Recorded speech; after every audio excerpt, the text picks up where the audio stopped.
Ce qui est bien avec le code de la route, c'est qu'au moins c'est accessible, c'est ludique, tu mets pas 3 ans à l'avoir.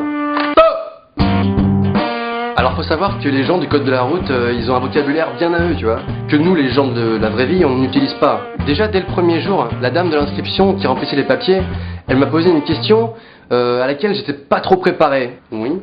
Est-ce que dans le passé vous avez déjà été motorisé? C'est-à-dire?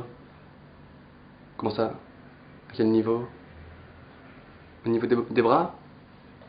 Donc, être motorisé, ça veut dire avoir un véhicule avec un moteur dedans. Chose que tu sais pas forcément quand tu pilotes un VTT. Ce qui était mon cas. Ce qui est toujours mon cas. C'est comme le simple mot voiture. Eux, ils disent pas voiture. Eux, ils disent, pour la série de questions qui suit, nous imaginons que vous utilisez un véhicule de tourisme citadin de catégorie A. C'est parti pour un tour en agglomération. C'est comme les boss sur la route que nous on appelle normalement un dos d'âne. Eux, ils te disent, dans quelques mètres, vous allez rencontrer un dos d'âne ou un cassis. Un cassis. Il y a combien de mecs en France qui disent un cassis? Zéro. Personne. Non mais tu trouves pas ce mot hyper pas naturel? Un cassis. Oula, ralentis mec, il y a un cassis là. Enfin, pour moi le cassis c'est ça. Ou ça. C'est tout. C'est quoi ce délire de dépasser les cyclistes à 1 mètre de distance en ville et à 1,50 m en dehors de la ville? Non mais vous croyez vraiment qu'on va s'amuser à mesurer? Ok, c'est bon. Non mais c'est quoi ce délire?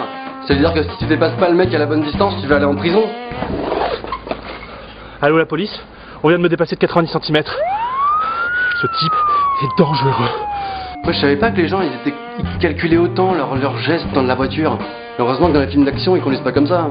T'imagines le code de la route dans les films d'action? Dans cette situation, j'effectue un rangement de véhicule en forme d'épi. Je fais un geste de courtoisie à l'automobiliste en face avant de paniquer comme un malade mental. Le pire au code de la route, c'est quand il te parle de drogue au volant. Tu sens que le mec qui lit les questions, il est plutôt à l'aise avec le vocabulaire des jeunes. Vous êtes sous l'emprise d'un pétard à base de résine de cannabis. Vous êtes donc sous l'emprise de la drogue. Très important la spirale dans les yeux. C'est-à-dire qu'ils veulent te montrer que le mec, il est vraiment pas bien. Quand tu fumes, t'es pas bien. Dans cette situation, je dépasse, je fais tourner, je m'en bats les couilles. Ah mais les mecs du code de la route, c'est des psychopathes, hein. Attends, leur passion, c'est quand même les panneaux. Faut pas l'oublier. On a tendance à l'oublier. Des fois, je me dis, le monsieur qui fait la voix dans le DVD du code, il est comment avec sa femme le soir quand il rentre chez lui? On fait l'amour? Oui, réponse A. Non, réponse B. En même temps, sa femme, c'est peut-être la dame qui lit les questions aussi. Oui, réponse A. Moi, des fois, j'aimerais bien être à la place de Sergi. Lui, au moins, il a pas besoin du code, il s'en fout, il se déplace comme il veut. Vous êtes de plus en plus nombreux sur la page Facebook Norman fait des vidéos. Ça me fait tellement plaisir. Je fais un petit vœu pour vous.